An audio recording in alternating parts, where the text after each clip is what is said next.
karaa qaxxaamuraa adamsuun qabsoo Oromoo karaa bubbulche jedha yaadni obbo Jamaal Ganamoo. Rakkoo mana barumsaa Shawwaatti mudate barattoonni aanaa warra Jaarsoo hanqina mana barumsaaf saaxilaman.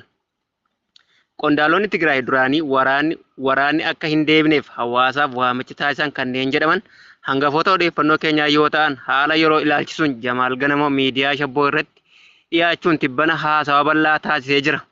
Turtii isaa sa'aatii dheeraa of keessatti qabate kana keessatti waa'ee qabsoo bilisummaa Oromoo fi konkolaachiftota qabsichaa irraa cimsee dubbate. Qophiin kun bal'aa waan ta'eef kutaa lamaan qoonnee isiniif dhiyeessineerra. Kanaaf kutaan jalqabaa akka gadii kanatti kan isiniif dhiyaatu ta'a jecha kanneen chaanal keenyaaf haaraa taatan hundee miidiyaa saabskraayib akka gootan isin gaafata. Qophichi kunooti. Qabsoo Oromoo keessatti uummataaf kan game hooggantoota isaati. Hoogganoota qabsoo bilisummaa Oromoo hedduun tasa mootummaatti yoo kooluu galan mul'atu. Siyaasa kaleessaa balaaleffataa turan kan kaleessa hadheeffatanii jibban walakkaa isaatti utaalanii otoo gurdumanii mul'atu. Haalli kun uummanni akka hin itinne taasisuun hawaasni akka hin kantarre taasiseera. Konkolaachisaan naamusa eeguu dadhabuun balaa tiraafikaa akka geessisu namni hubatu rakkoon hoogganni qabsoo uumu hagam bal'aa ta'uu tilmaamuun hin rakkisu. Rakkoo guddaa dhimma quunnamu konkolaachisaa biraa madda. Jarjaraa namaa qarshiif sassatuuf karaa qaxxaamuraa haala salphaan dafee maallaqa tuuluu barbaadu yoo nama mudate balaa tiraafikaatti nama geessaa jedha. Hoogganni siyaasaa akeekaaf kaayyoo san tiksu irra caalaa karaa qaxxaamuraa yookaan haala salphaa ta'een imala isaa bira gahuu kan yaalu yoo ta'e balaa qabaachuu turtii obbo Jamaal Ganamoo kanarraa hawwatama. Namni dubbiin irraa tolu dhugaan biyya isaa Oromiyaa jaallatu qaroon hawaasni Oromoo qabu obbo Jamaal Ganamoo dhimma walabummaa Oromiyaa irratti eenyu waliin qoosaa seenuu nama fedhu miti. Namoota kaayyoo sana irraa hin imalle addatti ammoo kanneen maqaa qabsoo bilisummaa dhaachaa kobbartaa qabsoo bilisummaa Oromoo irratti uffachuun keessoon Itoophiyummaa tarkaanfachiisan hadheeffatee balaaleffata. Kanarraa ka'uun Leencoo Lataatiin goobanaa daancee jaarraa kanaa jechuun ibsa.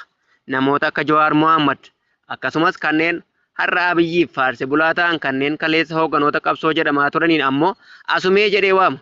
Warra waan hunda otoo hin ifaajin aarsaa otoo hin kaffalin haala salphaan argachuu barbaadudha jedha.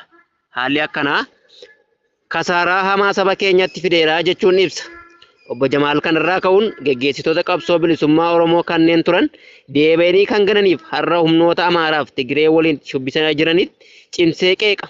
Kana malees namoota siyaasaa gaaffii bilisummaa walabummaa Oromoon kaasuu sana irra dubbachuu saalfatan sirrii akka hin taane hima. Obbo Jamaal Ganamoo haasaa isaa dhimma Dr. Abiy Ahmad irraa eegaluun taasise. Muummee ministeera Itoophiyaa macaasaa tika Itoophiyaa keessaa gara aangootti as ba'uun inumaa mooraa basaasaa keessaa gara aangootti dhufuun bulchiinsa biyyattii haala salphaa ta'een akka dhuunfatu taasiseera jedha. Inumaa mooraa insaa keessaa gara bulchiinsaatti dhufuun odeeffannoo biyyattii guutummaatti of harkaa qabaataa waan tureef miira uummataa haalaan waan hubachuu danda'uuf eenyuun eessatti yoo walitti buusee bu'aa siyaasaa argadha kan jedhuuf isa fayyadeeraa jedha. Bulchiinsa Itoophiyaa wayyaaneen hoogganamaa turetti mooraa tikaa kan odeeffannoo waa'ee biyyattii sassaabuu keessatti aangootti waggaa 7 dura kan dhufe Dr. Abiy Ahmad biyyattii keessatti walitti bu'iinsa galtee siyaasaa taasifatee jedhamuun qeeqama. Obbo Jamaal Ganamoo haasaa isaan dhimma kana cimsee qeequun tuquu yaaleera. Otuma aangootti ol hin bahin dura Dr. Abiy haala haalaan hin beekamnee ture. Inumaa sirnicha keessatti namni aangootti ol ba'a jedhamee eegamaa ture Lammaa Magarsaa ture. Dr. Abiy dingatuma gara muummee ministeeraatti ol ba'uun mul'atan. Haalli beekamuu dhabuu isaa kun bu'aa qabaaf jedha Jamaal haasaa isaa kanaan.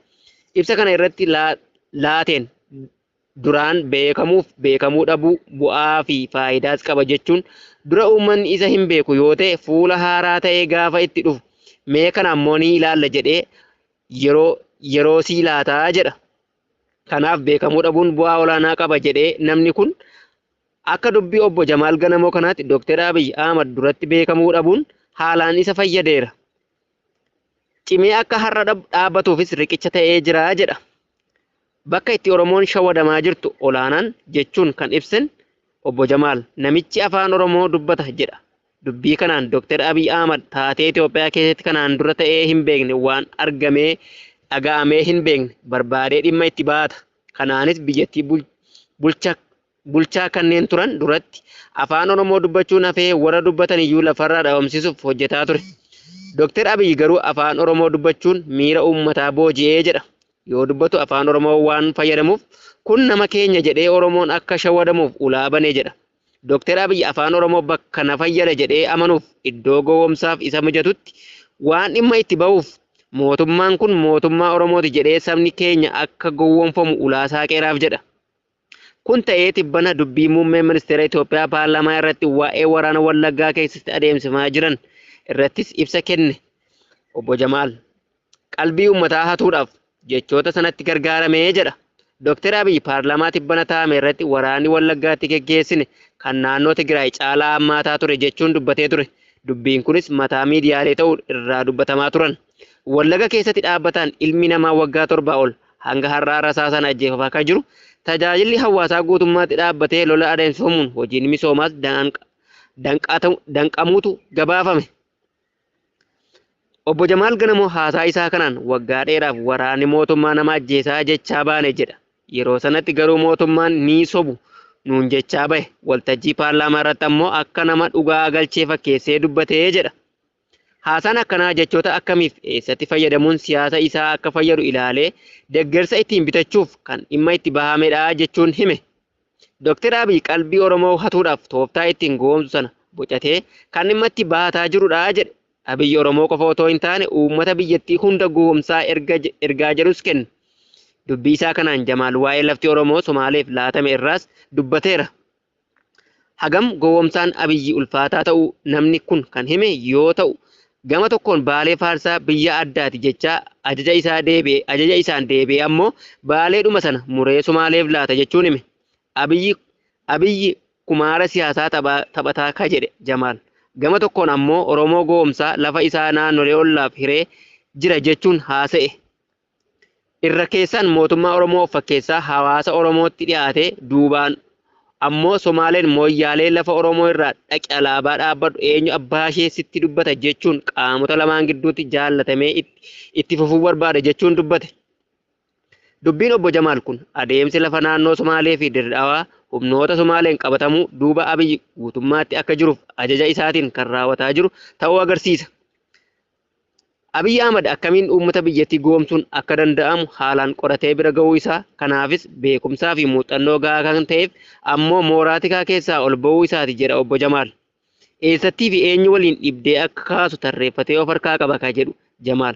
Haasaa isaa keessatti waan gama naannoo Amaaraa tuquu isaa Walaayittaa fi Sidaamaa akkasumas Somaaleef Affaar illee walitti buusuuf saganteeffatee yooma akka itti gargaaramu waliin qabatee deemaa jira jedha. Odeeffannoo keenya kan birootiin ammoo godinaalee Salaalee aanaa warra Jaarsoo keessatti manneen barnootaa jijjiganii barattoonni daasii keessatti barataa jiru jedhame. Manneen barnootaa jiran garaa keessaa ammoo raayyaan ittisa biyyaa buufataa akka jiru jiraattonni himaniiru.